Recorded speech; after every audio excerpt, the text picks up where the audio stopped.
بسم الله الرحمن الرحيم الحمد لوليه والصلاة على نبيه أما بعد ننا عقیدو کی په آخرت باندې ایمان امنت بالله وملائکته وکتبه ورسله والیوم الاخر آخرت باندې ایمان حضرت مفتی صاحب لیکلي د په آخرت باندې ایمان مختصر مطلب دا دی چې بنده دا یقین وساتي چې د دې دنیا نه پس یو بل ژوند یو بل ژوندۍ یو بل عالم راتلونکی دی هغه کې به انسان د خپل ښه او د بدو ارادو او د اعمالو جزاء او سزا ورته ملاويږي او پاغه جهان کې پاغه دنیا کې باندې پاغه ژوندۍ کې به انسان د خپل اراده او د خپل قول او فعل دغه جواب ورکوي الله تعالی تفصیل کې حضرت مفتی سے فرمایلیو چې انسان مختلف مراحل سره تیر شو تیریږي خود دا سم مراحل داسې دي ژوندونه زندګۍ د ځنی داسې دي چې هغه قابل ذکر دي او ځنې قابل ذکر نه دي د قابل ذکر زندګۍ درې دي یو د دنیا زندگی یو د آخرت زندگی او یو د دنیا نه مخکې د مور په رحم کې دغه زندگی دا درې زندگی او د چې کله د دنیا نه مخکې د زندگی دا چې د به دنیا ته راځي دي دغه زندگی ځکه قابل ذکر ده چې کله انسان د دنیا او د دغه ژوند موازنه وکړي نو بیا د دنیا او د آخرت موازنه د لپاره آسان شي نو انسان د دنیا نه مخکې دا پرهم کی وی حالتا د ژوند مختصر وی نه میاشتې لس میاشتې ولس میاشتې کال وغیرہ خو عام طور باندې نه لس میاشتې وی حضرت مفتی صاحب دامت برکاتهم فرمایلی چې حالتا زه د اوسېدو مختصر ده نو حالتا زندگی مختصره ده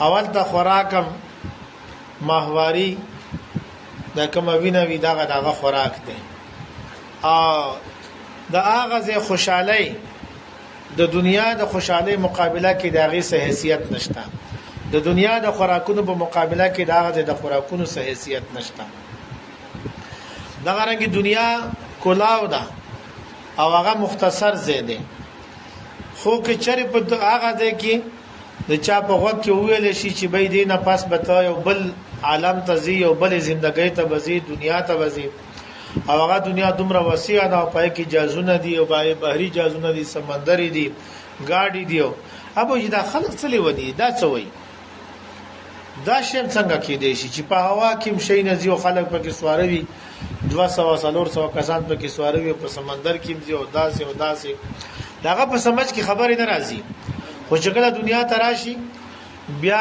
د په سمجھ کې خبره راشي دغه رنګي موږ ته قران او حديث چې څه فرمای د آخرت متعلق چې هغه کې داسې نعمتونه دي چې هغه د دنیا پزړه باندې د انسان پزړه باندې هغه خیال هم نشي تیرې دي بس انسان وی دا بسنګ وی بیا قبر حد نظر ته پوری هغه وګل شي کولاو شي د جنت نه کړکۍ کولاو شي الله دې مونږ ته نصیب کړي دا رنګ جهنم نه کړکۍ کولاو شي الله دې موږ وساتي قبر د جهنم د کندو نه کنده جوړ شي علام دې وساتي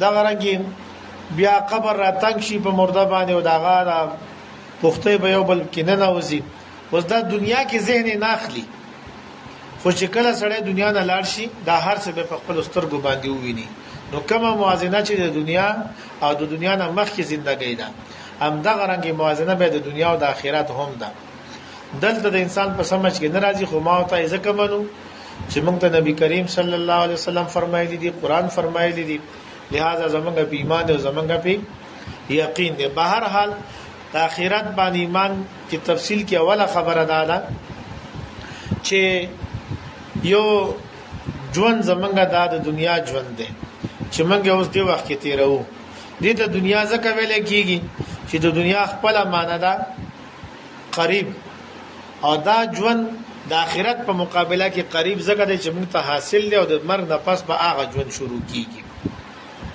نو یو خبره خدا ده. دویمه خبره ده چې د دې دنیا د ژوندۍ نه پس یو بل ژوندۍ به شروع کیږي د مرګ نه پس. دا غي درې لوی مرحله دي. اوله مرحله هغه ته قبر او د برزخ ژوند ویل کیږي چې کله انسان وفات شي دا غي نواله تر قیامت قائمېدو پورې به دغه وخت وي. او دا د برزخ ژوند او د قبر ژوند دا د انسان د دنیا د انفرادي ژوند نه ډیر طویل دی. حضرت مفتی صاحب دامن برکات هم په دې کې درې خبرې فرمایلې وي، درې مثالونه وی. قابیل نو لګیدو حابیل شهید کړه، د دنیا ډومبه شهید حابیل هغه ځواني ته رسیدل او په هغه وخت کې هغه شهید کړي شو. څومره عمر به وي؟ 15 کاله، 18 کاله، 20 کاله. دنیا کې دغه ژوند تیر کو، خوز برزخ کې او په قبر کې دا هغه وخت نه روان تر اوسه پورې بزرګونو کاله تیر شو دا ژوند تیروي. نبی کریم صلی الله علیه وسلم دنیا کې درش په تکاله ژوند تیر کړی دی او برزخ کې اوس ته صد پاسه سوار له سوا کال وشو. صحابه کرامو دنیا کې چې کوم ژوند تیر کړی دی حضرت ابوبکر صدیق درش په دا دغه رنګ نور صحابه کرامو ټول نه زیات عمر حضرت سلمان فارسی دی. نو بهر حال هغه څومره ژوند تیر کړی دی خو اوس پورې دی د برزخ په ژوندۍ کې دي. او بیا چې کله یو پیرا شپېلې واله شي نو ټول ژوندۍ بمړ شي. بیا په دې مانس کې به څومره فاصله وي دوباره چې کله شپېلې واله کیږي. بعضی کسان وایي چې سلويخ کاله وي، اصل ویخ کله کم دي دا د دنیا دی یا د غزې دی. بهر حال دا غینه پس به بیا دوباره شپېلې وي، بیا به د آخرت دویمه مرحله شروع شي. د آخرت دویمه مرحله څومره ده؟ اډیره طویله ده، ځکه چې دا غیر لومبۍ ورځ بارا کې راځي وی ورځ بارا کې چې 50,000 کاله به قرآن فرمایي په ګناګارو خلکو باندې. او چا چې خجون تیر کړی وي د ایمان او د عمل صالح نه ډک ژوند چا تیر کړی وي الله ته راضي شوی وي هغه باندې بدغه ورځ داسې تیریږي لکه د سحر سنت دومره مختصر. دا به زور ازوي الله ته پته ده. دا لام به چوڑا دغه د دې سختۍ د قبر په مقابله کې سختي دي. قبر کې سختۍ شته، خدا دې سونو کې ندی راغلي چې په قبر به د خلونم ډک شي. او آخرت کې دویمه مرحله کې راغلي دي چې بعضي ګناګاران به د خپلو ګناهونو په وجه باندې په خلو کې ترپوزي پوزي د غوګونو نرمي سي پوري تر خلې پوري د الفاظ مختلف حدیثو کې راغلي دي. دومره په خپل خلو کې ډوبوي او یا لا سبا سالور ورو طرفون ته د خولي د خوريشي وي. دومره سختي به وي. بهر حال د ګس لاس به په سینې باندې بار ته شاته وستل شي په دې کې به تعامل نامه ورکوي. ډېری سختۍ دي پکې. دا بیا چې کله اخیری فیصله وشي بعض خلک جنت ته ځي او بعض خلک جهنم ته، الله دې جهنم نه وساتي. تر هغه پورې به دا مرحله وي، دا دویمه مرحله. به دا غینه پس دریمه مرحله به شروع کیږي. هغه دایمي جنت همیشه الله دې را نصیب کی بغیر حساب کتاب. بعض خلک لاړ شي جنت ته، اول ته به همیشه وی انا ختمedun کې ژوند دی. دا بیا دریمه مرحله ده. بعض خلک دویم قسم خلک بداسي وي چې هغه به سو وخت پورې جهنم کې بیا به جهنم نه روزي به جنت لاړ شي به همیشه دی.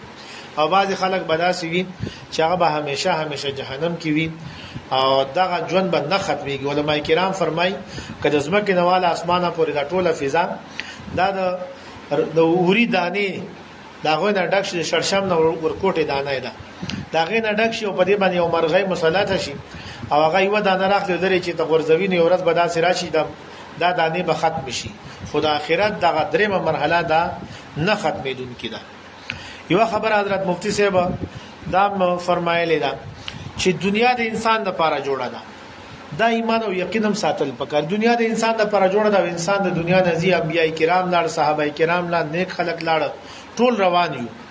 نو دنیا موږ لپاره جوړه او موږ ته روان یو. نو دې پسې خبا کېدل نه دي پکار. دا ایمان او یقین ساتل پکاري په آخرت ایمان کې چې یو ورځ به یو اجتماعي مرګ په دې دنیا مسلط کیږي. دا اسمان به ختم شي، دا زمکه به ختم شي، ټول ژوندۍ به ختم شي. دا هر څه به ختميږي یو اجتماعي مرګ هغه په دنیا باندې را روان دي نو نور بیان ان شاء الله په آخرت باندې ایمان او د آخرت اثرات وغیرہ غبا بیا شي الله تعالی دې موږ تاسو ته ایمان نصیب کړي